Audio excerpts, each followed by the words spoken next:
பொதுவாக நம்ம பஸ்ஸில் தனியாக போகிறோம் அப்படின்னாலே யாரை நம்பி ஏறுவோம்? அந்த பஸ்ஸில் இருக்கக்கூடிய டிரைவர் கண்டக்டரை பொறுத்து. ஏன்னா அவங்க தான் வந்து நமக்கு அந்த பஸ்ஸில் பொறுத்த வரைக்கும் முழு பாதுகாப்பு. அப்பேற்பட்ட நம்பிக்கை வச்சிருக்கக்கூடிய கண்டக்டரும் டிரைவரும் 7 கிலோமீட்டர் கிட்டத்தட்ட 2 மணி நேரம் ஒரு 30 வயசான கல்யாணமான பொண்ணை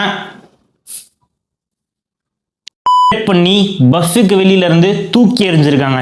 இந்த கேவலமான சம்பவம் நடந்தது நம்ம இந்தியாவோட தலைநகரான டெல்லியில. உங்க எல்லாத்துக்குமே ஞாபகம் இருக்குமான்னு தெரியல, சரியா டிசம்பர் 2012, அதாவது 14 வருஷத்துக்கு முன்னாடி நிர்பயா அப்படின்ற ஒரு கேஸ் பத்தி எல்லாருமே பேசிட்டு இருந்தாங்க.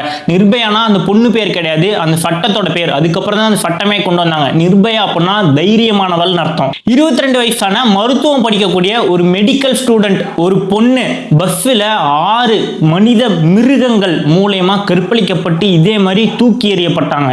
அந்த பொண்ணு 13 நாளா சிங்கப்பூர்ல ரொம்பவே கஷ்டப்பட்டு வலியை அனுபவிச்சு சிகிச்சை பலனின்றி இறந்தே போயிட்டாங்க. இந்த விஷயத்தை கேட்டு ஒட்டுமொத்த இந்தியாவே சோகத்தில் இருந்தப்பதான் அந்த குற்றவாளிகளுக்கு 6 பேத்துக்குமே மரண தண்டனை அப்படின்றது விதிக்கப்பட்டுச்சு. திருப்பி அதே 14 வருஷம் கழிச்சு அதே டெல்லியில அதே மாதிரி பஸ்ஸுக்குள்ள இதே மாதிரி சம்பவம்ன்றது நடந்திருக்கு. இப்போ என்ன அப்படின்னா அந்த குற்றவாளிகள் வந்து கைது தான் பண்ணியிருக்காங்களே தவிர இதுக்கு வரப்போற தீர்ப்பு என்ன அப்படின்றது தான் ஒரு முக்கியமான கொஸ்டின். நம்ம கண்ணு முன்னாடி எவ்வளோ விஷயம் நடந்துட்டு இருக்கு, ஆனா இந்த மாதிரி விஷயம்லாம் நடக்க போறதுக்கு முன்னாடியே நம்ம எப்போதான் நம்ம கண்ணை திறக்க போறோன்றது தான் தெரியல. இன்னைக்கு நான் இங்க வெற்றியா வரல, இந்த உலகத்திலேயே நம்ம கூட வாழ்ந்துட்டு இருக்கக்கூடிய மனித மிருகங்களை எதிர்க்கக்கூடிய ஒரு குரலா வந்திருக்கேன்.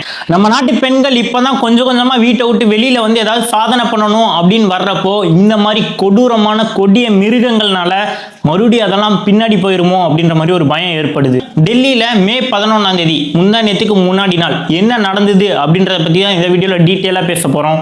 நீங்க என்ன வாய்ஸ் ஆர்மி கேங்ல ஜாயின் பண்ணல அப்படின்னா இப்பவே வாய்ஸ் ஆஃப் வெற்றி சேனலை சப்ஸ்கிரைப் பண்ணி நம்ம கேங்கோட ஜாயின் பண்ணிருங்க. நம்ம 1300 பேர் இருக்கோம். நீங்களும் ஜாயின் பண்றது மூலமா உங்க குரலை போல்டா இந்த உலகத்துக்கு தெரிவிக்கலாம். வளவலன் பேசாம டைரக்டா வீடியோக்குள்ள போயிடலாம். ஐ எம் வெற்றி, உங்களை வாய்ஸ் ஆஃப் வெற்றி சேனலுக்கு வரவேற்கிறேன். யுனைடெட் ஃபார் ட்ரூத், உண்மையை அறிய வாருங்கள்.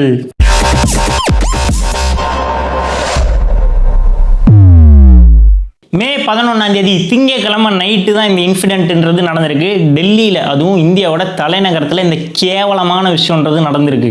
இந்த இன்சிடென்ட் எங்க நடந்திருக்குன்னு பார்த்தீங்க அப்படின்னா டெல்லியோட வடமேற்கு பகுதியில் ராணிபாக் நங்லோய் அப்படின்ற ஒரு பஸ் ஸ்டாப்பு கிட்ட தான் நடந்திருக்கு. இந்த இன்சிடென்ட் வந்து மே 11ஆம் தேதி நான் ஆல்ரெடி சொன்ன மாதிரி திங்கட்கிழமை நைட்டு 9 மணிக்கு டெல்லியில சரஸ்வதி விஹார் அப்படின்ற ஒரு பேருந்து நிறுத்தம் இருக்கு. அந்த இடத்துக்கிட்ட ஒரு பெண்மணி 30 வயசு, ஆல்ரெடி அவங்களுக்கு மேரிட். ஓகேங்களா, இந்த இன்சிடென்ட் பொறுத்த வரைக்கும் நம்ம கேவலப்படக்கூடிய விஷயம் என்னன்னா அந்த பொண்ணு யாருன்ற டீட்டெயில் எல்லாமே சோஷியல் மீடியால லீக் ஆயிடுச்சு. இதை பத்தி நான் பேசுறேன். ஃபர்ஸ்ட் இந்த இன்சிடென்ட்டை வந்து நான் சொல்லிடுறேன். அந்த பொண்ணு வந்து வேலையை முடிச்சுட்டு வெயிட் பண்ணிட்டு இருக்காங்க, அவங்க வீட்டுக்கு போகலாம் அப்படின்ற மாதிரி. அப்போ வந்து என்னாச்சுன்னா அந்த இடத்துல ஒரு ஸ்லீப்பர் பஸ் வந்து நின்றுருக்கு. இந்த சைடு பிக்சரில் போடுறேன். அந்த பஸ் தான், அந்த பஸ் வந்து நின்றுருக்கு. அந்த பெண்மணி என்ன பண்ணியிருக்காங்க அப்படின்னா அந்த பஸ்ஸில் டைரெக்டாக நம்ம எல்லாத்துக்குமே தெரியும், பொதுவாக நம்ம எல்லாத்துக்குமே தெரியும், இப்போ பஸ் ஸ்டாப்லலாம் வந்து பஸ் வந்து நிற்கிது அப்படின்னாலே கண்டக்டர் என்ன பண்ணுவாருன்னா அந்த படிக்கட்டில் இப்படி சாஞ்சிக்கிட்டு விசில் வச்சுக்கிட்டு எங்கே போகிறோன்றதை அப்படியே அந்த ஸ்டாப் பேர்லாம் சொல்லிகிட்டே இருப்பாங்க. டிரைவர் வந்து வண்டி ஓட்டிகிட்டு இருப்பாங்க. சேம் அதே மாதிரியே இந்த பஸ்ஸில் வந்து இருக்கக்கூடிய அந்த கண்டக்டர் என்ன பண்ணுறான் அப்படின்னா இப்படி சாஞ்சிக்கிட்டு அப்படியே பஸ் ஸ்டாப்பில் வந்து அந்த பஸ் நிற்கிது. அந்த பொண்ணு என்ன பண்ணுறாங்க அப்படின்னா அந்த கண்டக்டர்கிட்ட டைம் என்ன ஆகுதுன்னு கேட்டிருக்காங்க. கேட்கறதுக்காக பக்கத்தில் போயிருக்காங்க. அந்த கண்டக்டர் நாய் என்ன பண்ணியிருக்கான் அப்படின்னா அந்த பொண்ணை நல்லா கேட்டுக்கோங்க, இது பப்ளிக்கான பிளேஸ், எல்லாரும் இருக்கக்கூடிய தலைநகர் டெல்லியில பஸ் ஸ்டாப்ல, ஓகேவா, எங்கேயோ ஒரு பட்டிக்காட்டு கிராமத்துல கிடையாது, டெல்லி தலைநகர் பஸ் ஸ்டாப்ல பொண்ணு டைம் கேட்க போன பொண்ணோட கையை வலுக்கட்டாயமா பிடிச்சி பஸ்ஸுக்குள்ளார இழுத்துருக்கான். புரியுதா? நல்லா தெளிவாக கேட்டுக்கோங்க. டைம் கேட்க போன ஒரு பொண்ணை அந்த பஸ்ஸோட கண்டக்டர் கையை பிடிச்சி வலுக்கட்டாயமாக பஸ்ஸுக்குள்ளார இழுத்து டோரை லாக் பண்ணியிருக்கான். அந்த பஸ் ஒரு ஸ்லீப்பர் பஸ்ஸு. நான் ஆல்ரெடி சொன்ன மாதிரி பிக்சரை போகிறேன், பார்த்துக்கோங்க. ஜன்னல் கிடையாது அந்த பஸ்ஸில். நம்ம உள்ளே போய் என்ன பேசுகிறோம் அப்படின்றது வெளியில் யாருக்குமே கேட்காது. உங்களுக்கு தெரியும் ஸ்லீப்பர் பஸ்னால் எந்த அளவுக்கு உள்ளே ஃபுல்லாக கவர் பண்ணியிருப்பாங்க, எந்த அளவுக்கு ப்ரைவசியாக இருக்கக்கூடிய பஸ்ஸுன்றது தெரியும். ஸோ அந்த மாதிரி பஸ்ஸுக்குள்ளார உள்ளே பிடிச்சி இழுத்து லாக் பண்ணி பஸ் வந்து போயிடுச்சு, கிளம்பிடுச்சு. இந்த பஸ்ஸில் 7 கிலோமீட்டர் 2 மணி நேரம் அந்த பஸ்ஸில் வந்து இருக்கக்கூடிய கண்டக்டரும் டிரைவரும், உள்ளே வேற யாரும் கிடையாது, வேற எந்த பேசஞ்சரும் கிடையாது, கண்டக்டரும் டிரைவரும் மாறி மாறி அந்த பொண்ணை கேங் பண்ணியிருக்காங்க. அது பண்ணி முடிச்சதுக்கப்புறம் அந்த பொண்ணை ஏதோ ஒரு குப்பையை தூக்கி போடுற மாதிரி அப்படியே நடு ரோட்டில் அந்த பொண்ணை வெளியில் தூக்கி போட்டுட்டு கிளம்பி போயிருக்காங்க. அந்த பொண்ணு ரொம்பவே கஷ்டப்பட்டு என்னடா பண்ணுறேன்னு சொல்லிட்டு நைட்டு ஃபுல்லாக என்ன பண்ணுறேன்னு தெரில, நடு ரோட்டில் இந்த மாதிரி தூக்கி எறிஞ்சிட்டு போயிட்டாங்க. அதுக்கு அடுத்த நாள் காலையில் போய் பக்கத்தில் இருக்கக்கூடிய ஒரு போலீஸ் ஸ்டேஷனில் கம்ப்ளைண்ட் அப்படின்றத ஃபைல் பண்ணுறாங்க. நான் சொன்னேன் இல்லையா, இந்த இன்சிடென்ட் பொறுத்த வரைக்கும் நம்ம கேவலப்படக்கூடிய விஷயம் என்ன அப்படின்னா, இந்த பொண்ணோட டீட்டெயில் யார் பாதிக்கப்பட்டாங்களோ அந்த பெண்மணியோட டீட்டெயில்ன்றது வெளியில் பப்ளிக்காகவே லீக் ஆயிடுச்சு. ஏண்டா ஒரு தாய் நாடான இந்திய நாட்டில் தலைநகரத்தில் பப்ளிக் அந்த பொண்ணு ஏதாவது தப்பு பண்ணிச்சா? எங்கேயாவது தனியாக யாரும் இல்லாத இடத்துக்கு ஏதாவது அந்த பொண்ணு மேலே மிஸ்டேக் இருக்கான்னு சொல்லுங்களேன். வேலையை முடிச்சுட்டு அவங்க வந்திருக்காங்க. டைம் கேட்டது ஒரு குத்தமா? டைம் கேட்டிருக்காங்க, அந்த பொண்ணை இந்த மாதிரி பண்ணி தூக்கி எறிஞ்சிட்டு போயிட்டாங்க. அப்பேற்பட்ட எந்த ஒரு தப்புமே பண்ணாத அந்த பொண்ணை பற்றின டீட்டெயில்ன்றது வெளியில் வந்துடுச்சு. இதில் என்னன்னா எல்லாருமே வந்து அதை ஷேர் பண்ணுறாங்க. நீங்கள் ஷேர் பண்ணுறதே பிரச்சனை. நிறைய பேர் நான் மோஸ்ட்டாக இந்த நியூஸ் மீடியாவை பொறுத்த வரைக்கும் அவங்களுக்கு வந்து ரொம்ப வாழ்த்துக்கள். நான் நிறைய இடத்துல பார்த்தேன், எங்கேயுமே அந்த பெண்மணியோட பேருன்றது அந்தளவுக்கு ஒன்றும் பெருசாக வந்து எங்கேயுமே லீக் ஆகல. பட் ஒரு சில பேர் என்ன பண்ணிட்டாங்க அப்படின்னா, அந்த பொண்ணு யார் என்னன்ற டீட்டெயில் எல்லாமே லீக் பண்ணிட்டாங்க. தயவு செஞ்சு சொல்கிறேன், இந்த மாதிரி இன்சிடென்ட் எதாவது நடந்தது அப்படின்னா மாற்றிக்கோங்க. இந்த மாதிரிலாம் பண்ணாதீங்க. ஏன்னா அந்த பொண்ணு மேலே எந்த தப்புமே கிடையாது. நாளைக்கு போய் அந்த பொண்ணு வந்து எப்படி தலை காட்ட முடியும்? ஆல்ரெடி கேரளாவில் கூட அப்படி தான் ஒரு இன்ஃப்ளூயன்சர் வந்து வேணும்னா எந்த தப்புமே பண்ணாத ஒருத்தரை வந்து பஸ்ஸுக்குள்ளார என்னை வந்து அங்கே டச் பண்ணார், இங்கே டச் பண்ணார், என்கிட்ட பேடாக பிஹேவ் பண்ணாருன்னு சொல்லிட்டு எந்த தப்புமே பண்ணாத ஒரு அப்பாவி மனுஷனை வீடியோவில் போட்டு வைரல் ஆக்கி விட்டு அந்த மனுஷனுக்கு சூசைட் பண்ணி இறந்துட்டாங்க.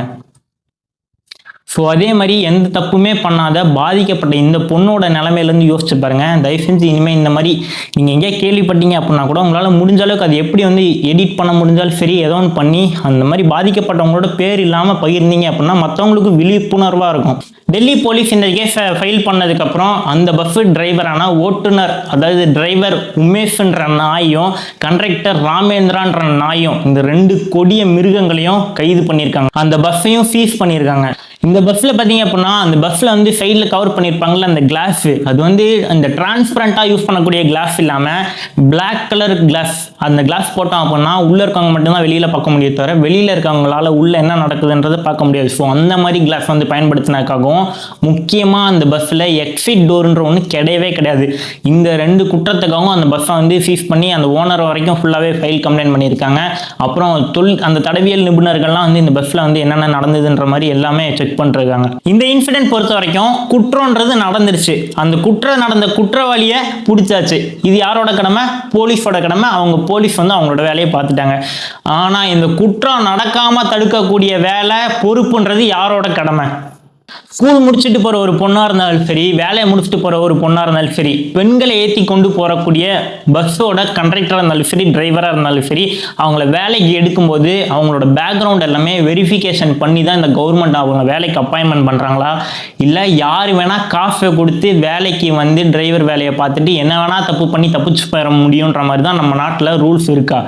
தன்னோட பஸ்ஸில் பயணம் செய்யக்கூடிய பயணிகளோட பாதுகாப்பை பற்றி, குறிப்பாக பொண்ணுங்களை பற்றி இந்த கவர்மெண்ட்டுக்கோ இருந்தாலும் சரி, இல்லை இந்த தனியார் நிறுவனங்கள்லாம் வச்சுருக்காங்களா, பஸ் கம்பெனி நிறுவனங்கள், இவங்களுக்குலாம் எந்த ஒரு அக்கறையுமே கிடையாதா? பணம் வந்தால் போதும், காசு சம்பாரிச்சா போதும், வேலைக்கு வந்து இருக்க ஆள் எவன் கிடைக்கிறானோ அவனை வச்சு ஓட்டிட்டு என்ன வேணா பண்ணிட்டு போயிடலாம் அப்படின்ற மாதிரி தான் இருக்காங்களா? ஸ்லீப்பர் பஸ்லலாம் பார்த்தீங்க அப்படின்னா தனியாக அதுக்குன்னு ஒரு கேபின்லாம் இருக்குது, ப்ரைவேட்டான கேபின்லாம் இருக்குது. அந்த உங்களுக்கே தெரியும் என்னென்ன மாதிரி கேவலமான விஷயம்லாம் ஸ்லீப்பர் பஸ்ஸில் நடக்குது அப்படின்றப்போ. ஸோ அதுக்கு சப்போர்ட் பண்ணுற வகையில் தான் எல்லாமே நடந்துகிட்ருக்கு. இதெல்லாம் தடுக்கணும் அப்படின்னா என்ன மாதிரி பண்ணணும்? சிசிடிவி கேமரா வைக்கிறது, சேஃப்டி அலாரம் பட்டன் வைக்கிறது, இந்த மாதிரி கவர்மெண்ட் கொண்டு அந்த சட்டம்லாம் எங்கே போச்சு? அந்த சட்டம்லாம் வெறும் பேப்பரில் மட்டும்தான் தூங்கிட்டு இருக்கா என்ன? ஒவ்வொரு டைம் இந்த மாதிரி இன்சிடென்ட் நடக்கும்போதும் 2 நாள் அதை பற்றி பேசுகிறோம், சோசியல் மீடியாவில் ஷேர் பண்ணுறோம், ஹேஷ்டேக் போட்டு ட்ரெண்ட் பண்ணுறோம், 3ஆவது நாள் நம்ம வேலையை பக்கம் போயிட்டே இருக்கோம். இந்த மாதிரி போயிட்டே இருந்தோம்னா இனியும் இந்த மாதிரி பிரச்சனைன்றது வந்துக்கிட்டே தான் இருக்கும். அந்த தைரியத்தில் தான் குற்றவாளிகள் வந்து குற்றம் செய்யறதுக்கு நம்மளே தான் தூண்டுறோம். என்ன 2 நாள் நம்ம பேசுவாங்களா நம்மளே, அதுக்கப்புறம் நம்மளை யார் கண்டுக்க போகிறான், நம்மளும் பெயிலில் வெளியில் வந்துடலாம் அப்படின்ற மாதிரி தான் நிலைமை வந்து இந்த இந்தியாவில் இருந்துட்டு இருக்கு. தண்டனைகள் கடுமையாக்கப்பட்டால் தான் குற்றங்கள்ன்றது குறையும். சட்டம் தன் கடமையை செய்யும் அப்படின்னு சொல்லிட்டு எல்லாருமே வருஷ கணக்கில் இழுத்துட்டு இருக்காங்க ஒரு கேஸுக்குமே. அந்த மாதிரி இழுக்கிற அந்த டைம் பீரியட்ல தான் அந்த பண்ண குற்றம்ன்றது இன்னும் பல மடங்கு அதிகரிச்சுட்டே போகுது. நடந்த குற்றத்துக்கு எந்த அளவுக்கு முடியுமோ அந்த அளவுக்கு சீக்கிரமா கரெக்டான வழியில அந்த குற்றத்துக்கான தண்டனைன்றது குற்றவாளிக்கு கிடைச்சா மட்டும்தான் இனிமேல் குற்றம் செய்யணும் பயப்படுவான், இந்த மாதிரி குற்றமும் நடக்காம தடுக்க முடியும். பொண்ணுங்க நைட்டு வெளில வரக்கூடாது, பொண்ணுங்க பஸ்ஸில் தனியாக ட்ராவல் பண்ணக்கூடாது, பொண்ணுங்க எப்பயுமே நைட்டு 6 மணிக்கு மேலே வீட்டுக்கு வந்துடணும் இப்படின்னு பொண்ணுங்களை மட்டுமே குறை சொல்லிட்டு இருக்க அந்த சமூகம் எப்போ தான் வந்து திருந்த போகுது? சரி, இதெல்லாம் எங்கேயோ தானே நடக்குது, நம்ம நாட்டில் இப்படிலாம் கிடையாது, நம்ம ஊரில் இப்படிலாம் கிடையாது, எதுவாக இருந்தாலும் பார்த்துக்கலாம்னு சொல்லிட்டு பொண்ணுங்க இப்போ தான் வெளியில் வர ஆரம்பிச்சிருக்காங்க. அந்த டைமில் இந்த மாதிரி கொடிய மிருகங்கள் பண்ணுற வேலைனால மறுபடியும் பொண்ணுங்க வெளியில் வரக்கே பயப்படுறாங்க. இந்த குற்றத்தை பொறுத்த வரைக்கும் பாதிக்கப்பட்ட பொண்ணுக்கு நீதி கிடைக்கணும் அப்படின்னா அந்த குற்றவாளிகளுக்கு கடுமையான தண்டனை கிடைச்சா மட்டும்தான் அந்த பொண்ணுக்கு நீதின்றது கிடைக்கும். இந்த வீடியோ பார்க்குற பொண்ணுங்க யாராவது பொது போக்குவரத்தில் போறீங்க, அதுவும் தனியாக போறீங்க அப்படின்னா ஒரு விழிப்புணர்வோடு இருங்க. ஏதாவது தப்பு நடந்தது அப்படின்னா தட்டி கேட்கறதுக்கு பயப்படாதீங்க. உங்க குரலை வந்து ரைஸ் பண்ணுங்க. ஐயோ அவங்க இருக்காங்க இவங்க இருக்காங்க அப்படின்ற மாதிரி எந்த ஒரு கஷ்டமும் படாம ஏதாவது தப்பு நடந்தது அப்படின்னா கத்துங்க. கத்துனீங்கனாலே போதும், நிறைய பேர் உங்களுக்கு சப்போர்ட்டுக்கு வர ஆரம்பிச்சிருவாங்க. முடிஞ்ச அளவுக்கு சேஃப்டி ப்ரிகாஷன், இந்த பெப்பர் ஸ்ப்ரே, அப்புறம் ஃபோனில் வந்து ஏதாவது ட்ராக்கிங் சிஸ்டம், அப்புறம் ஏதாவது சவுண்ட் வரக்கூடிய மாதிரி கேஜெட்ஸ்லாம் இப்போ நிறையா வந்துருச்சு. ஸோ அந்த மாதிரிலாம் சேஃப்டிக்கு வச்சுக்கோங்க. ஏன்னா எப்போ என்ன நடக்கும், எங்கே எந்த மாதிரி கொடிய மிருகங்கள்லாம் வந்து என்ன பண்ண காத்துட்டு இருக்காங்கன்றது நமக்கு தெரியாது. நம்ம தான் விழிப்புணர்வாக இருக்கணும். ஸோ அதனால் உங்களால் முடிஞ்ச அளவுக்கு எந்த அளவுக்கு சேஃப்டி ப்ரிகாஷன்லாம் எடுக்க முடியுமோ எப்பயுமே கூட வச்சுக்கோங்க வெளியில் போனீங்கனாலே. இந்த நியூஸை பொறுத்த வரைக்கும் ஒரு செய்தியாக மட்டும் கடந்து போகாமல் ஒரு விழிப்புணர்வாக எடுத்துக்கோங்க, ஒரு வார்னிங்காகவே எடுத்துக்கோங்க. நான் நம்ம சேனலில் ஃபாலோ பண்ணக்கூடிய எல்லாத்தையுமே வாய்ஸ் ஆர்மின்னு சொல்லக்கூடிய முக்கியமான காரணம் என்னன்னா, இந்த மாதிரி சமூகத்தில் ஏதாவது ஒரு இஷ்யூ நடந்தது அப்படின்னா அதுக்கு நான் மட்டும் குரல் கொடுத்தா பத்தாது, என் கூட சேர்ந்து நீங்களும் குரல் கொடுப்பீங்கன்ற நம்பிக்கையில் தான் அவங்க எல்லாத்தையுமே வாய்ஸ் ஆர்மின்னு சொல்கிறேன். ஸோ அதனால் உங்களுக்கு தெரிஞ்ச அக்கா, அம்மா, தங்கச்சி, முக்கியமாக பெண்கள் எல்லாத்துக்குமே வந்து இந்த வீடியோ வந்து ஷேர் பண்ணுங்கள். இந்த மாதிரி டெல்லியில் பஸ்ஸில் நடந்திருக்கு, அதனால் வெளியில் போகும்போது ட்ராவல் அப்போ கவனமாக இருந்துக்கோ அப்படின்ற விழிப்புணர்வை ஏற்படுத்துறதுக்கு மறந்துடாதீங்க. இந்த வீடியோ ஷேர் பண்ணுறது மூலமா உங்கள் குரலை கொடுக்கறதுக்கு மறந்துடாதீங்க. நான் நம்புகிறேன் என்னோட குரலுக்கு வலிமை கிடைக்கும். நான் நம்புகிறேன் உங்களோட குரல் இருக்குல்ல, அந்த தைரியத்தில் தான் சொல்கிறேன். நீங்கள் என்ன வாய்ஸ் ஆர்மி கேங்கில் ஜாயின் பண்ணல அப்படின்னா இப்போவே சப்ஸ்கிரைப் பண்ணி ஜாயின் பண்ணிக்கோங்க. தெரியாத உண்மையை தெரிஞ்சுக்க வாய்ஸ் ஆஃப் பட்டி சேனலை சப்ஸ்கிரைப் பண்ணிக்கோங்க. ஸோ வாய்ஸ் ஆர்மி உங்கள் தட்டனை மறக்காமல் கீழே கமெண்ட் பண்ணுங்கள். இப்போ நான் கிளம்புறேன். அது வரைக்கும் பை.